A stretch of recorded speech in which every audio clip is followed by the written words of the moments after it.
Hi, this is Tim of the 1916 Company. Welcome and thanks for logging on. If you love this watch, email us Team Mosso at the1916company.com for purchase, pricing, and availability questions concerning this watch.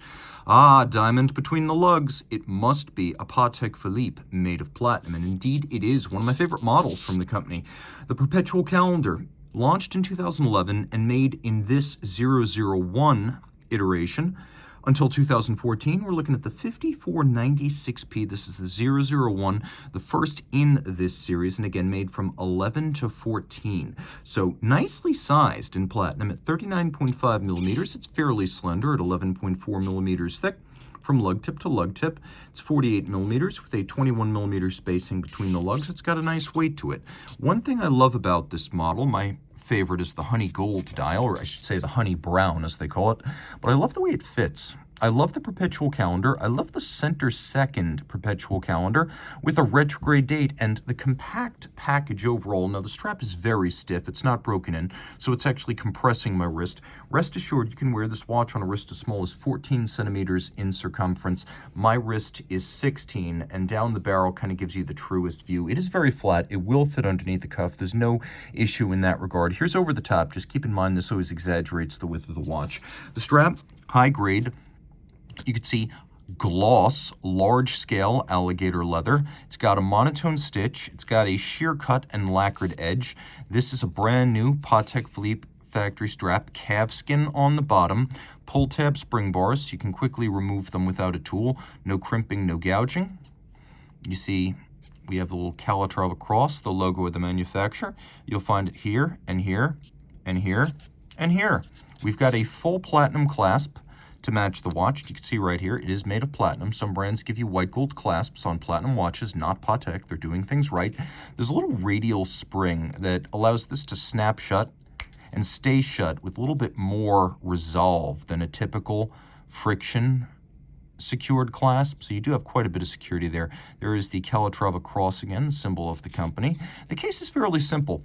Blended, integrated Calatrava style lugs. You can see there's a little case knife hollow for removing the bezel. That's what that is. Some people ask, what is that? That's for your watchmaker. Little pusher adjusters for adjusting the calendar. Patek Philippe still uses a standard multi-dimple adjuster grand levier or grand lever type system with a program wheel. We'll talk about that in a moment. It's a relatively sheer case band, though the lugs are thin when viewed end on. They come to a nice taper, but it's a relatively simple case all told. The bezel is slightly stepped in from the case band, vertical, and then it has a conical plane leading up to a boxed and cambered sapphire. The crown is a push down. The watch is 30 meters water resistant, so splash and rain exposure only.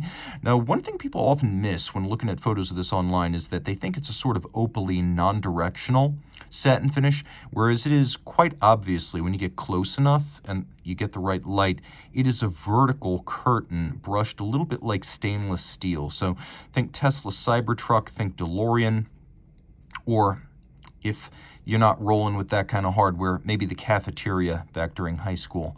So taking a look at the dial, we have white gold hands and indices. The idea is that these being white gold, they will not oxidize or tarnish with time, so the dial will be ever fresh. Now, we also have dimple-style minutes and seconds outboard. A center seconds display, not common on Patek Philippe Perpetual calendars, because they tend to be manual wind or micro-rotor, but this one being based on the 324, the center seconds is kind of native to it, so we have that here for an unusual look. The hands are Dauphine style, and you can see they're faceted down the center to make for better contrast against a light-colored dial. And we've got a fascinating calendar type system that debuted back on watches like the 5016 and the 5050 in series production back in the early 90s. So we've got a retrograde date and then apertures for the day, the leap year phase, and the month. And as you could see, we also have little polished dimples for the even days of the month. We've got a moon phase, so the Perpetual calendar doesn't need to be touched until the year 2100.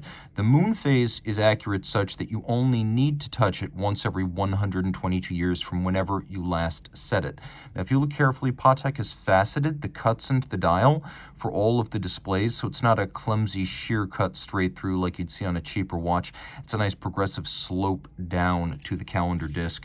Taking a look at the back, you can see it's a snap back. Doesn't make a difference. Screw in case back as well as snap snapback Patek dress watches are still 30 meters. In platinum, it's a massive thing. You can see PT950. You can see Patek's maker's mark. They built this in-house.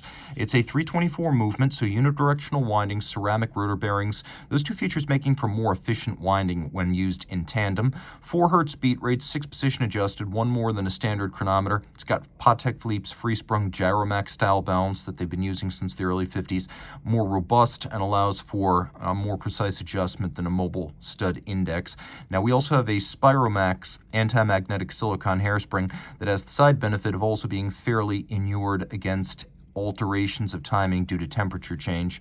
As you can see, we've got a nicely finished movement. It's a judicious blend of hand finishing and mechanical finishing, but unlike something, say, from Audemars Piguet, where you can see the bite marks of the milling tool on the bridges, here they've been given a pass probably with a buffer-tipped electronic tool and drawn along by hand and eye to create these nice polished bevels. You can see the same treatment inside the jewel and screw sinks. Screw heads are polished with chamfered slots in circumference. You can see we have engine turning on the center rotor on a little click wheel. That's part of the reduction system of the winding mechanism. And then you can see larger engine turning on the base plate. Locating pegs used to locate the balance cock, for example, on the bridge below, or I should say the plate below.